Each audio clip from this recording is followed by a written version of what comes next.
When it comes to billionaires, one thing's for certain. If they want something done, they will get it done. And in this case, when Todd Bowley gets his mind set on some players, evidently he goes and get it. Price doesn't matter because the Enzo Fernandez personal terms are agreed. This is coming from England, Portugal, and Argentina. Then Joao Felix, let's talk about him. Well, all of a sudden you got Simeone coming out with very damning quotes after the game to the point where you just know the kid's out. He's gone, because you don't make statements like this unless you know the individual is moving on. We've got two midfielders in Kante and Jorginho. Their contract status is being openly discussed by Ornstein and Jorginho's agent, and Chelsea confirmed two players in Fofana and Santos, and we will be breaking down the future of those players. And guess what? They're not going out on loan. Let's get it. Welcome to the Kavkas View, and you already know who it is. It's your favorite YouTube dietitian, and I'm here to give you guys the quick Chelsea fix to make sure your nutrients are on point. Vitamin C, on point. Vitamin D, on point. Vitamin Chelsea Kavkas View, on point. You know the deal. But we ask for one simple thing when you guys are here, and we're going to speed this up now. You lot need to subscribe. You lot need to like the video because we're aiming for 500 likes on this video. And finally, in the pinned comment below is my linked channel. Go and follow me on Instagram. DM me, follow me, like my pictures, and finally, ask me any questions you guys want about football and I will be responding. But now, let's get on with the video. Alright, so when it comes to Enzo Fernandez, we already know that this kid's a baller, right? So when it comes to his passing ability, he's fantastic. When it comes to him covering ground, very good. But the one thing that people are getting frustrated about is the price tag that it's going to take to get this kid out of Benfica. So what do we know? What has changed in the last 48 hours since I've recorded the video? Well, number one, Chelsea have agreed personal terms with Enzo Fernandez. That is for certain. Enzo's agent wants him to play in England. Enzo has agreed personal terms, well, his representatives have with Chelsea, meaning that Chelsea now, all they have to do is agree a bid with Benfica. Benfica have released a statement that Rui Costa, yes, the player, Rui Costa has come out and openly said, we do not want to sell Enzo Fernandez. We will not be selling Enzo Fernandez unless we are forced to with an offer that is crazy. So essentially, they're saying that they want to keep him till the summer, and in the summer, almost get a bidding war going because they know that Real Madrid potentially could come in if they don't get Bellingham. Chelsea are trying to jump the gun and trying to get in before Real Madrid even becomes an option. At this moment in time, it's three people: Manchester United, Liverpool, and Chelsea. Chelsea are the ones that are willing to get the deal right now done. Everyone else is actively trying to almost ignite the flame of conversations and finally secure the deal maybe in the summer. What do we know now that Chelsea have to do? We know that Enzo Fernandez has a 120 million euro release clause. What does that mean? It means that if Chelsea put in 120 million euros, they have to pay it all up front. Benfica have no say. It means Enzo can walk, Enzo can leave the club as long as he agrees personal terms. Chelsea don't want to do that.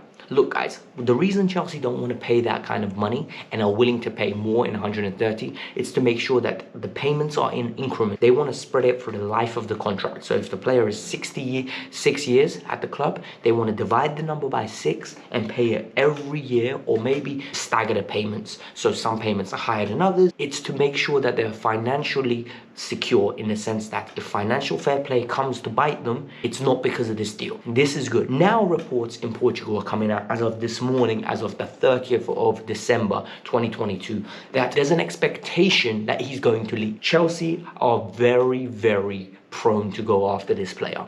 They are keen to make this player theirs. And one thing that all of us need to be careful with now, Enzo Fernandez is a clickbait name now. So for the next 30 days until this deal is done, we're going to hear Enzo Fernandez every day. There's going to be rumors, there's going to be news, there's going to be quotes coming out from left, right and center, from Portugal, from Argentina and from England. Reason being is everyone wants to eat off this deal. The newspapers, the medias, the YouTube channels, me here for example, we're going to be reporting what all the sources are saying. Fabrizio's releasing news every maybe an hour, hour and a half, 6 hours on this deal. Like, there's no way he's getting informed as much as he is. At the end of the day, that's what we're all here for, right? We all know what we're getting here. We know that we want to stay up to date with the club, and some news is concrete 100% spot on. Some news is colored in a little bit. So I just want to make sure that all of you are keeping your expectations up, and at the same time understanding the quality of news that's going to be coming out in the recent future. But one thing for certain is that the fee to bring him to the club is 130 million euros. staggered if Chelsea. Another person that's been in and around the newspapers consistently is Joao Felix. We already know the deal with Joao Felix. Felix is a player that is unwanted at Atletico Madrid. He played yesterday, he scored. But the reason he played is because they need players, right? Antoine Griezmann is not there, and Simeone is not going to play him because Cunha just joined Wolves, and it's got to the point where he just needs bodies. And after the game, Simeone basically put the final nail in the hammer, and it was very easy. He came out and said, as long as he's here, I'm going to use him. If he has to move on, he has to move on. He basically, that's not a quote, but that's the sentiment around the statement that was said. And it was very evident to see for all. They don't want him to stay. If the right fee comes in, he's out of there. He doesn't want to stay. Simeone doesn't want him to stay. The club want to reap the rewards of finally selling him and just moving on with the saga. This has been a bust. There's no other ways to call it. This has been a bust of a signing. But now we need to talk about what is happening with Joao Felix. Joao Felix's status hasn't changed in the last 48 hours. It's as simple as this. Joao Felix wants to leave. Mendes is offering him around. No one's willing to pay the fee Atletico are asking for. Atletico are lowering their fee but aren't going lower than £86 million. And the reason being is at this moment in time they think that's how much he's worth and they could get in the summer. But the key here is clubs want to take him on a loan without an obligation, with an option to buy. So if he does well, they'll activate the option and he becomes their player. But Atletico don't want to do that because they believe if he shines all of a sudden, they could ask for more money. So they want an obligation of a guaranteed fee. And if he flops, then he comes back and he's worth even less. So that's all we have at this moment in time. Arsenal and United and Chelsea are touted rigorously.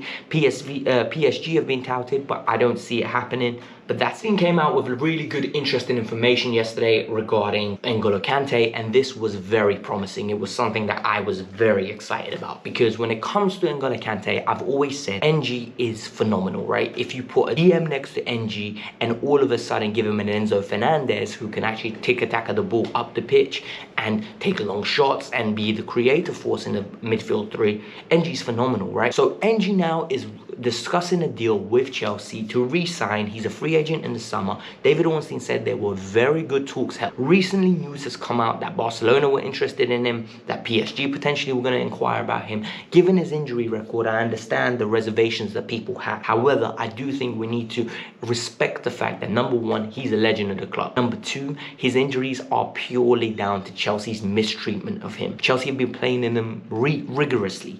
Every single minute of every game, they've broken him down. And if NG becomes fit and is able to play 22 games a year, because we're managing him accordingly in the Premier League, so 22 out of the 38, he's going to be a star boy. He's still our best player. He's still the engine of our team. He's still the heart and soul of the team. And if we have him in the team, it's the difference between being 8th and 3rd. That's how good he is. So can you imagine if we add him now into the team, where we're going to hopefully have an Enzo Fernandez, we have a Koulibaly, we've got Kai Havertz actually banging. We could literally, maybe next season, hopefully, make a little charge for the title. Who knows? But this is a good sign that this guy is going to be staying.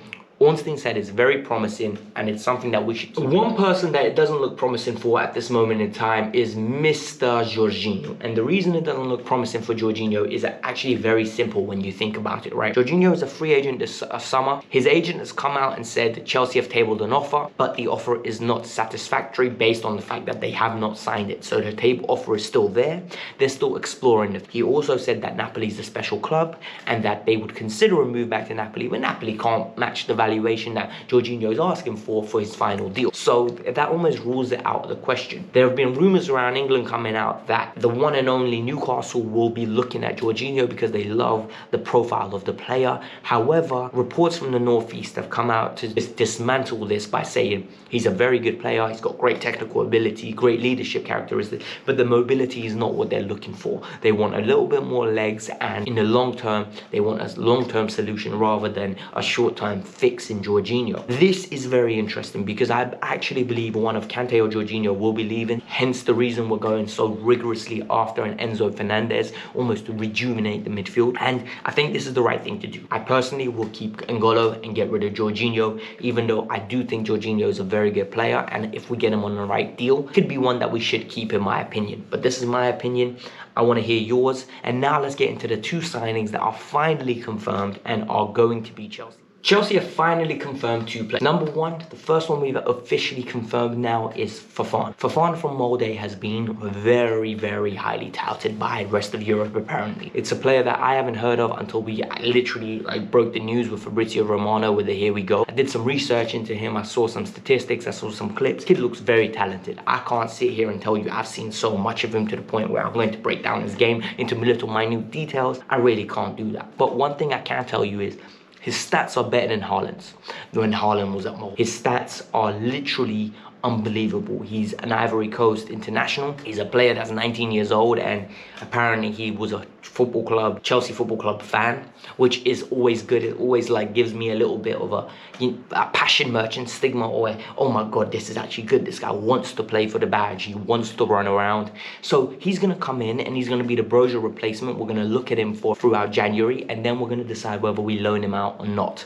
For me, this is very interesting. This is actually very exciting. I really hope he is the Broja replacement, because that number 9 position is there to be taken. Not one of Aubameyang or Kai has done enough for me at this moment in time to say this is my spot. So if he can come in and make an impact, he could be the number 9 for years to come. Then we look at Andrey Santos, and this is the one I'm most excited about. This is the signing that has got my mouth watering to the point where he's got ball playing ability, he's box to box, and I've heard of him since he was 16. My friend Babs of Chelsea Hour told me about him. I looked him up, and it looked very promising from the beginning, right? He stood out like amazing player from a young age of 16 and at Vasco da Gama. And now, all of a sudden, if you think about it, we're signing him. It all depends on a work permit. So if the kid can get a work permit where the UK government deems him eligible to work within the UK, he'll stay. If not, he's going to go back to Brazil. He's going to continue getting first team football and developing there. And then eventually, once he becomes almost more of a star to the point where he can actively become a name that is touted, the UK government will give him a work permit and he can join the club. The deal was basically done. There have been pictures of his teammates tying him up, trying to not let him go. But it's exciting to see. It's nice to see. It's something that I'm really getting behind, this signing. So hit the like button, subscribe to the channel. Let me know your thoughts. I don't know if there's going to be a video tomorrow because there is no game tomorrow, or there's a preview. If there's no news, I won't be making one. If there is, I will be making one, trust me. So the only way you guys can keep up to date is by hitting that bell notification. I'm out. Peace out.